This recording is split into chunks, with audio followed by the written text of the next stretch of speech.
ಪರವಾಗಿಲ್ಲ. It's okay ಜಾಗೃತಿ. ಅಂದರೆ ಒಂದೊಂದು ಸತಿ ಅನಿಸುತ್ತೆ ನನ್ನ ಈ ಪರಿಸ್ಥಿತಿಗೆ ನಾನು ಮಾಡಿರೋ ಯಾವ ತಪ್ಪು ಕೆಲಸಗಳು ಕಾರಣ ಆಗಿಲ್ಲದೆ ಇದ್ರೆ. ಯಾವತ್ತೂ ಅಂದ್ಕೊಂಡಿರಲಿಲ್ಲ ಎಲ್ಲ ಸಣ್ಣ ಸಣ್ಣ ವಿಷಯಗಳು ಯಾವತ್ತೋ ಒಂದು ದಿವಸ ಒಟ್ಟಾಗಿ ಸೇರ್ಕೊಂಡು ಬಂದು ಹೊಡಿತವೆ ಅಂತ. ಎಲ್ಲರನ್ನೂ ಕಳ್ಕೊತೀನಿ ಅಂತ.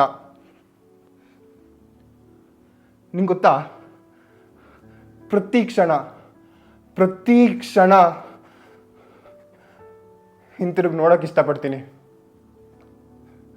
ಎಲ್ಲರೂ ಅಂದ್ರು, ಪ್ರತಿಯೊಬ್ರು ಅಂದ್ರು, ನನ್ನ ಕರ್ಮಕ್ಕೆ ತಕ್ಕ ಪ್ರತಿಫಲ ಪಶ್ಚಾತ್ತಾಪ ಅಂತ. ಆದ್ರೆ ನಾನಿವಾಗ ಹೊರಗೆ ಬಂದಿದ್ದೀನಲ್ವಾ, ಮತ್ತೆ ಬದುಕೋದಕ್ಕೆ ಶುರು ಮಾಡ್ಬೇಕಲ್ವಾ.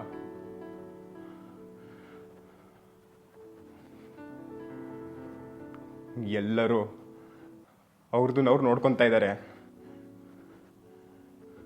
ನನ್ನ ಸ್ನೇಹ ಸಂಬಂಧ ನನ್ನ ಜೀವನದ ಬಗ್ಗೆ ಯಾರಿಗೂ ಲೆಕ್ಕಕ್ಕಿಲ್ಲ.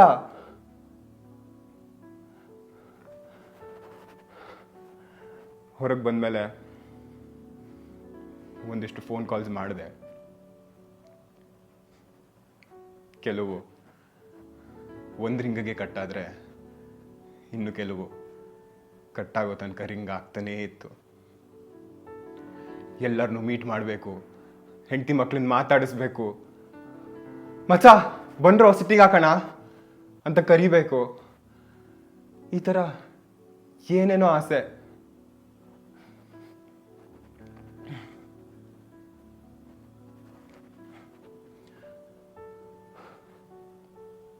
ನಿಂಗೆ ಗೊತ್ತಲ್ಲ, ನಂಗೆ ಯಾವತ್ತೂ ನೇರವಾಗಿ ಯೋಚನೆ ಮಾಡಿ ಅಭ್ಯಾಸ. I know how to hustle. Release ಆದಮೇಲೆ ಬಾಡಿಗೆಗೆ ಮನೆ ತಗೊಂಡೆ. ದುಡಿಯೋಕ್ಕೊಂದು ಕೆಲಸ.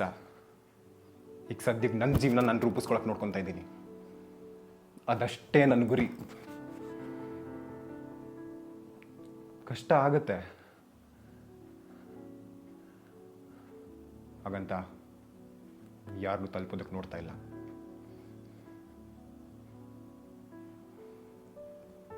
ಒಬ್ಬರನ್ನು ಬಿಟ್ಟು.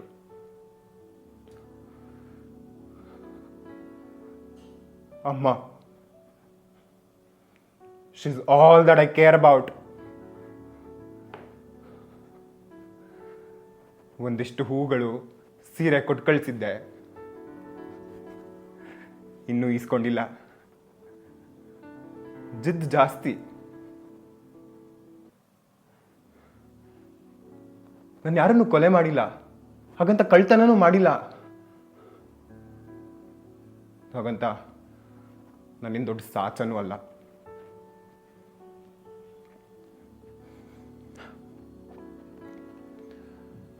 ಅಕ್ಕ ಫೋನ್ ಮಾಡಿದ್ಲು, ಭಾನುವಾರ ಊರಲ್ಲಿ ಹಬ್ಬ ಇದೆ, ಹೋಗಣ್ವಾ ಅಂತ. ಹೋದ್ರೆ ಮತ್ತದೇ ಡ್ರಾಮಾ. ಬಹುಶಃ ನಾನು ಹೋಗಲ್ಲ. I might just let it be.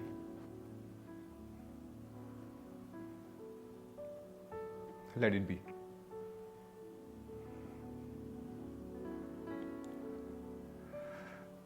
Just let it be.